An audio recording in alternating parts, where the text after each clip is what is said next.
Audio Jungle. Audio Jungle. Close your eyes. Yeah, you.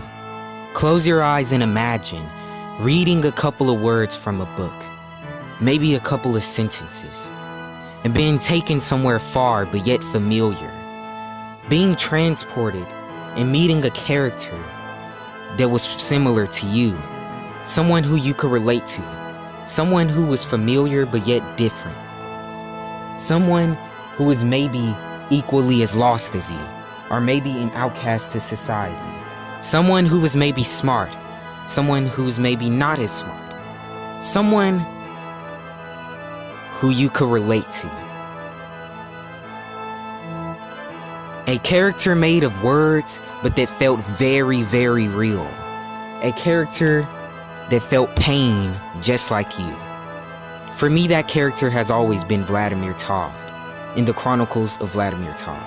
And today, I will be analyzing how the Chronicles of Vladimir Todd discusses the pain of self-conflict.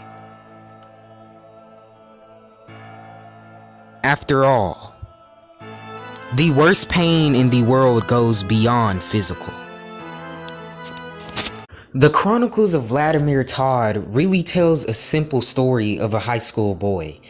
And it tells the story of Vladimir Todd, who's a kid who's going through certain things in his life after a man entered his life who starting to find out about him being a vampire.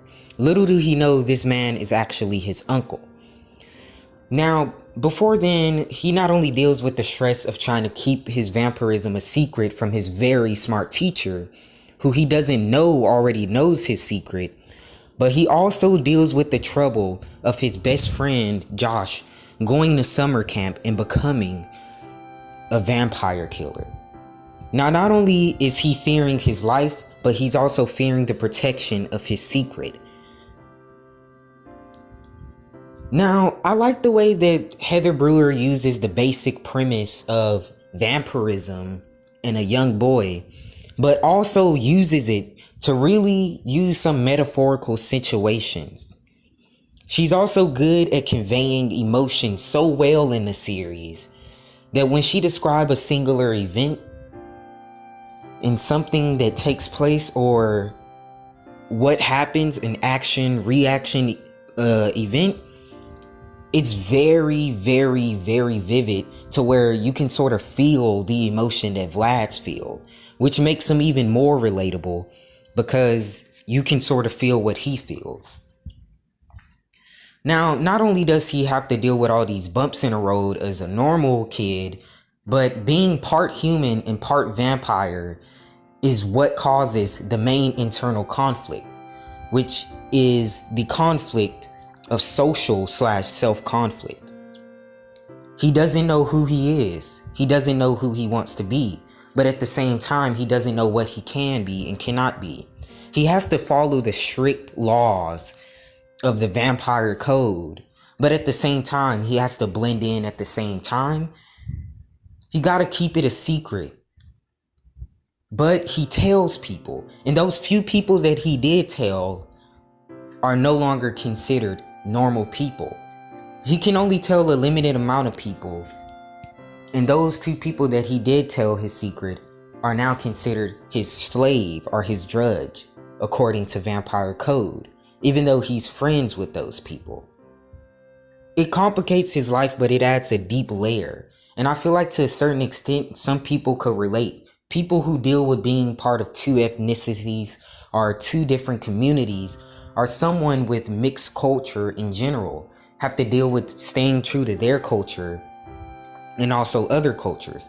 But besides this adding an extra layer to his self-conflict, we also deal with the other main subject matter, which is self-being. Who are you? And what are you supposed to do? And what are you not supposed to do? How do you act and how don't you act? Which brings me to a very, very, very important subject matter in this story, which is, of course, self-conflict. Now, I did a little research before doing this, And I came across a website known as sagu.edu. And they said that the 4 causes of conflict is lack of communication or poor communication, lack of understanding, unclear and unfair expectations and outcomes, and also poor plays or power plays, or better known as manipulations.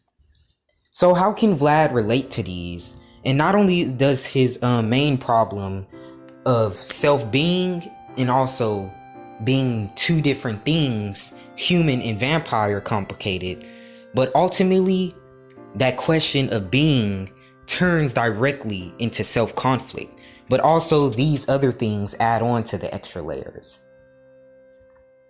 He lacks an understanding of his vampire past because he was used to being raised as normally as possible.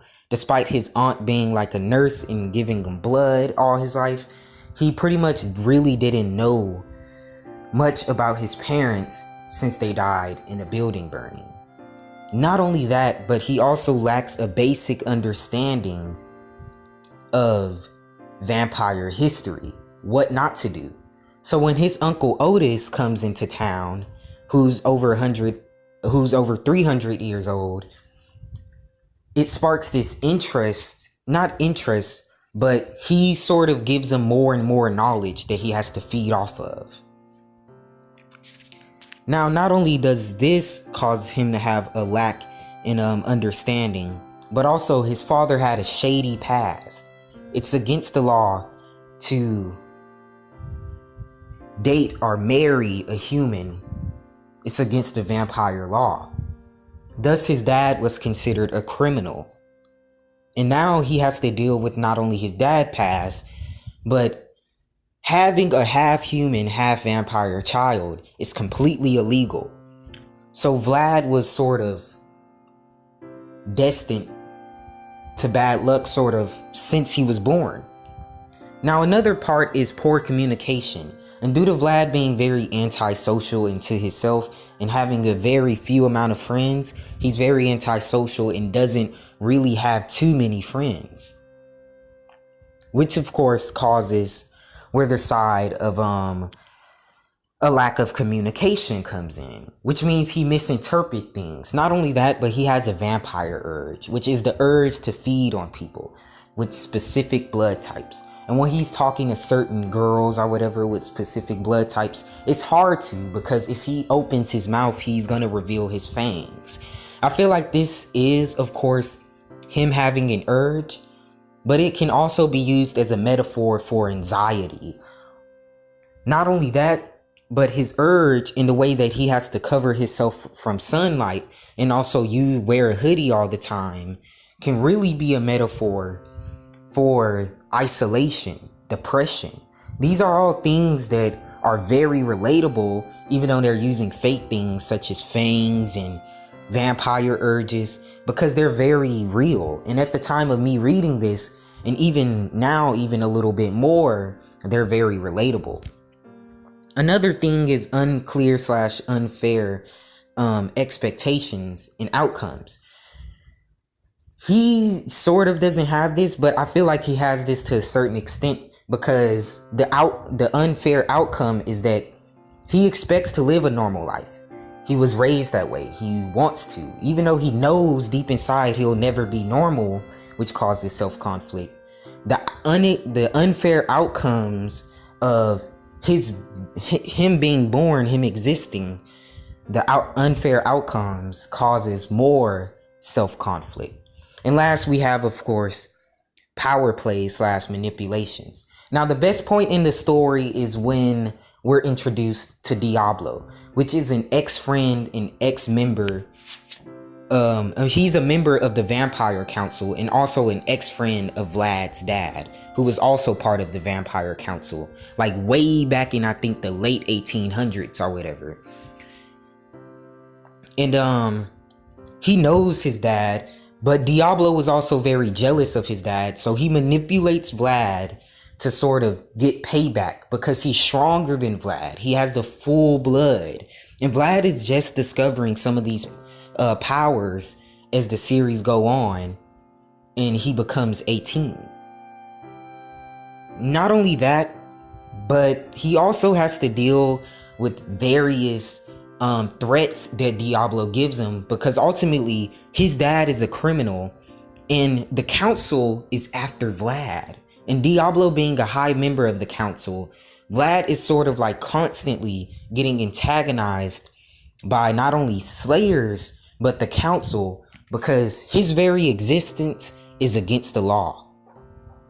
Now, combine that with other things, such as Diablo wanting Vlad blood because he has a very rare blood type, being part human and part vampire, and you have the perfect recipe for self-conflict. All of these things combined makes the story more intriguing, because ultimately it's a self-story. It's the Chronicles of Vladimir Todd. Now, one of the best things that I like about this, besides its relatability and how it tackles self-conflict, is also everything wrapped within. Because we get to see him grow, we get to see him challenged. And he struggles, just like people do at times. He's very relatable. And honestly, I think Heather Brewer said it better herself in a Penguin Book Club interview. Vampires all seem to be the same way. They seem to be rich. They always seem to be handsome. They always seem to be smooth with the ladies. And Vlad is none of these things. He's much more like a real boy.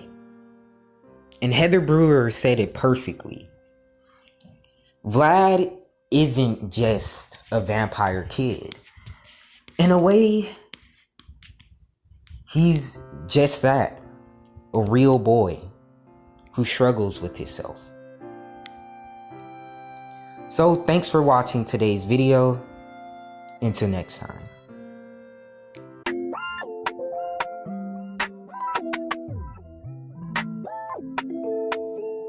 Spotlight, moonlight, nigga, why you tripping? Get your mood right. Shawty look good in the moonlight. All these pussy niggas so bad, mine. Spotlight, moonlight, nigga, why you tripping? Get your mood right. Shawty look good.